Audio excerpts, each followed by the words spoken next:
ஓம் தத்புருஷாய வித்மஹே மகாதேவாய தீமஹி தன்னோ ருத்தர் பிரச்சோதயாத்.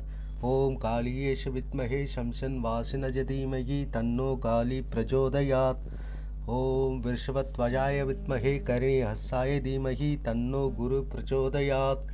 ஜோதி நண்பர்களுக்கு வணக்கம். இந்த வீடியோவில் நாம் எதை பற்றி பார்க்க போகிறோன்னா, வருகின்ற ஜூன் மாதம் 2ஆம் தேதி தேவகுரு பிரகஸ்பதியானவர் மிதுன ராசியிலிருந்து கடகராசிக்கு உச்சம் பெற்று சஞ்சரிக்க உள்ளார். இதனால் விருச்சிக ராசி அன்பர்களுக்கு என்ன விதமான பலன்கள் ஏற்படும் அப்படின்றத பற்றி தான் இந்த வீடியோவில் தெள்ள தெளிவாக காண இருக்கின்றோம். நான் ஒவ்வொரு ராசிக்கு தனித்தனியாக தான் வீடியோ போட போகிறேன். இருந்தாலும் எந்தெந்த ராசிகளுக்கு ரொம்ப ரொம்ப நன்மை அப்படின்ற பற்றியும் கொஞ்சம் ஷார்ட்டாக சொல்லிடுறேன். பொதுவாகவே குரு பகவான் ராசியிலிருந்து அல்ல லக்னத்திலிருந்து 2ஆம் வீடு, 5ஆம் வீடு, 7ஆம் வீடு, 9ஆம் வீடு, 11ஆம் வீடு, இந்த 5 வீடுகளுக்கும் வரும்போதும் மிக சிறப்பான யோகத்தை அளிப்பார். அதனுடைய அடிப்படையில் மகர ராசிக்கு 7ஆம் வீட்டில் மிக சிறப்பான யோகத்தை தருவார். அதே போல் மீன ராசிக்கு பூர்வ புண்ணிய ஸ்தானமாகிய 5ஆம் வீட்டுக்கு பேச்சாகி மிக சிறப்பான யோகத்தை தருவார். மிதுன ராசிக்கு 2ஆம் வீடு குடும்பஸ்தானத்தில் உச்சபலம் பெற்று மிக சிறப்பான யோகத்தை தருவார். அதே போல் கன்னி ராசிக்கு லாபஸ்தானத்தில் வீட்டிலிருந்து மிக சிறப்பான யோகத்தை தருவார். அதே போல் விருச்சிக ராசிக்கு பாக்கிய ஸ்தானம் அப்படின்ற ஒரு அருமையான ஸ்தானத்துக்கு மிக சிறப்பான யோகத்தை தருவார். அதனால் இந்த 5 ராசிக்கும் ரொம்ப ரொம்ப ரொம்ப சுபத்துவமான பலன்களை கட்டாயம் தருவார். மீதி இருக்கிற ராசிக்கு அவர் இருக்கிற இடத்தினுடைய அடிப்படையில் ப்ளஸ் தசாபுத்தினுடைய அடிப்படையிலையும் கொஞ்சம் கூடவோ குறைச்சோ செய்வார். எப்பவுமே ஒரு விஷயம் தெரிஞ்சுக்கங்க, குரு பேச்சு சனி பேச்சு முக்கியம்தான். அதே சமயத்தில் குரு பேச்சு ஒரு 40% எடுத்துக்கணும். அடிஷ்னலாக தசாபுத்தியை ஒரு 60% நினச்சி கன்சிடர் பண்ணிக்கணும். ரெண்டுமே நீங்கள் பொருத்தி பார்த்து தான் பலன் எடுக்கணும். வெறும் கோல்சாரத்தை மட்டும் பார்க்கக்கூடாது. அதே போல் வெறும் தசாபுத்தி மட்டும் பார்க்கக்கூடாது. தசாபுத்தி ப்ளஸ் கோல்சாரம் ரெண்டுத்தையும் ஜாயின் பண்ணி தான் நீங்கள் பலனை புரிஞ்சுக்கணும். சரி, இந்த வீடியோவில் நம்ம பார்க்க இருக்கிறது விருச்சிகத்திலேருந்தே ஸ்டார்ட் பண்ணலாம். ஏன்னா விருச்சிகத்துக்கு தான் ரொம்ப ரொம்ப ரொம்ப லோவாக இருக்கார். அட்டம குரு பொதுவாக அட்டமத்தில் குரு இருக்கும்போது ரொம்ப ரொம்ப பேடான ஒரு பலனை தரார். 8ஆம் வீட்டில் இருக்கும்போது அது அட்டம சனியாக இருந்தாலும் சரி, அட்டம குருவாக இருந்தாலும் சரி, பேடான பலன் தான். அலைச்சல், மன உளைச்சல், தேவையற்ற வீண்வீர் வெட்டி செலவு, ஹாஸ்பிட்டல் செலவு, வறுமை, குடும்பத்தில் சண்டை சச்சரவு, பிரிவு, இது மாதிரி பல பிரச்சனை தரார். அதனால் நான் விருச்சிகத்திலேருந்தே ஸ்டார்ட் பண்ணுறேன். விருச்சிக ராசி என்பர்களே, இதுநாள் வரை 8ஆம் வீடாகிய, அதாவது உங்கள் ராசிக்கு 8ஆம் வீடாகிய மிதுன ராசியிலிருந்து உங்களுக்கு பல விதமான கஷ்டங்களையும் துன்பத்தையும் அலைச்சல்களையும் செலவுகளையும் தந்திருப்பார் தேவகுரு பிரகஸ்பதி. இப்போ 8ஆம் வீட்டிலேருந்து 9ஆம் வீடுக்கு போகிறார். 9ஆம் வீடுன்றது குரு பகவானுக்கு மிக சிறப்பான உன்னதமான நம்பர் 1 ஸ்தானம். அதனால் உங்களுக்கு இது வரைக்கும் இருந்து வந்த பிரச்சனைகள் குறையும். ஸ்டார்டிங்கிலேருந்து சொல்லப்போனால் மாணவர்தான் எடுத்துக்கும். ஏன்னா மாணவர் தான் ஸ்டார்டிங். கல்வியில் இது வரைக்கும் நீங்கள் எதிர்பார்த்த மார்க்கை ஸ்கோர் பண்ணியிருக்க மாட்டீங்க.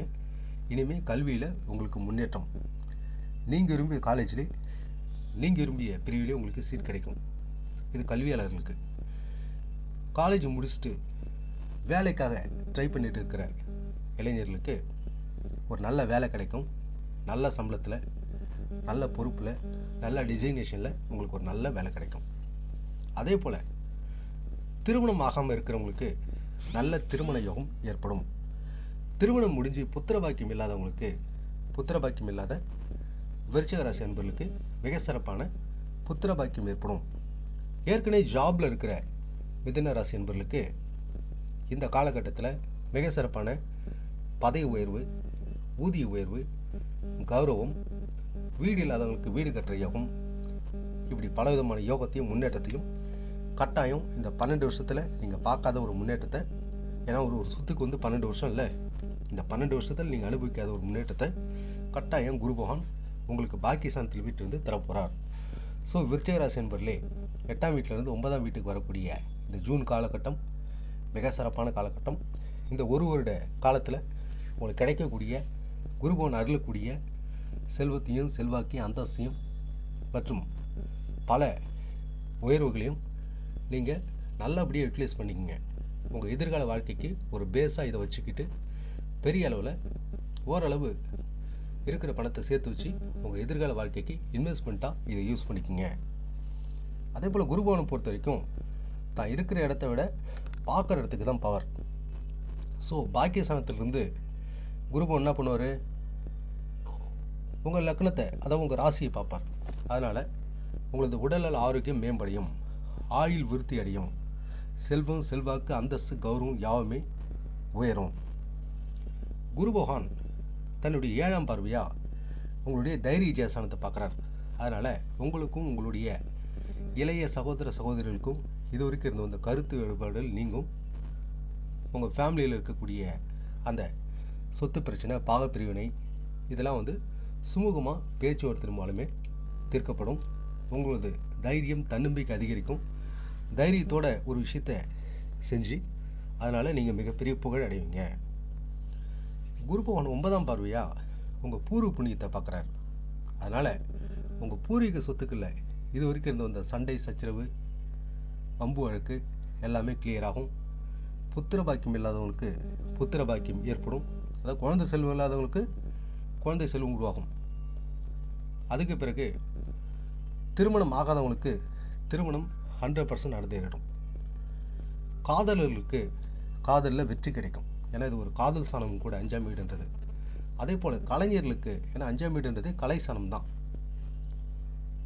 கலைஞர்களுக்கு மிக சிறப்பான புதிய புதிய வாய்ப்புகள் ஏற்பட்டு உங்களுக்கு பெரிய அளவில் அங்கீகாரம் கிடைக்கும். ஆக மொத்தத்தில் குரு பகவான் உங்களது பாக்கியஸ்தானத்திலிருந்து உங்கள் ராசியை பார்ப்பார், உங்கள் 3ஆம் வீட்டை பார்ப்பார், அப்புறம் 5ஆம் வீட்டை பார்ப்பார். இதனால் அனைத்து விதமான முன்னேற்றங்களும் ஏற்படும். உங்களுடைய வாழ்க்கையில் இந்த ஒரு வருட காலம், இந்த 26 to 27 ஒரு வருஷம் 12 மாதம் குருபவன் இருக்கக்கூடிய இந்த காலகட்டமானது, கடகராசியில் உச்சம் பெற்று இருக்கக்கூடிய இந்த காலகட்டமானது உங்களுக்கு மிகப்பெரிய செல்வ வளத்தையும், அதாவது பொருளாதார மேன்மையும், சிறந்த குடும்ப வாழ்க்கையும், சிறந்த புத்திர வாக்கியத்தையும், நல்ல அறிவாற்றலையும், கௌரவத்தையும் ஏற்படுத்தும்.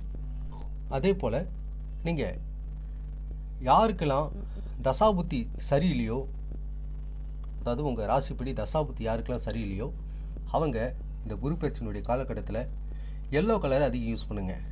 எல்லோ கலர் பனியன் போடுறது, எல்லோ கலர் ஆடைகள் அணிகிறது, பெட்ஷீட்டு, பில்லோ கவர் இதெல்லாம் எல்லோ கலர் இருக்க மாதிரி பார்த்தீங்கன்னா உங்களுக்கு குருபவன் நல்ல பலன் தரட்டையும் கூட பாசிட்டிவான வைப்ரேஷனையும் ஏற்படுத்துவார். அதனால் குருபவனுடைய மஞ்சள் நிறத்தை யூஸ் பண்ணுங்கள். கண்ணு தெரியாதவங்க, ஊனமுற்றவங்க, அனாதை குழந்தைகளுக்கு ஒருவேளை வெஜிடேரியன் ஃபுட்டை டொனேட் பண்ணுங்கள். உங்கள் போன ஜென்மத்தில் என்ன விதமான தீய கர்மணிகள் உங்களுக்கு இருந்தாலும் அவை யாவும் நீங்கி நீங்கள் குருபவனுடைய அருளை பெறுவீங்க, சிவபெருமனுடைய அருளை பெறுவீங்க. வியாழக்கிழமை அன்னைக்கு சிவபெருமன் கோயிலுக்கு போயிட்டு வாங்க, உங்களுக்கு நன்மையாக நடக்கும்.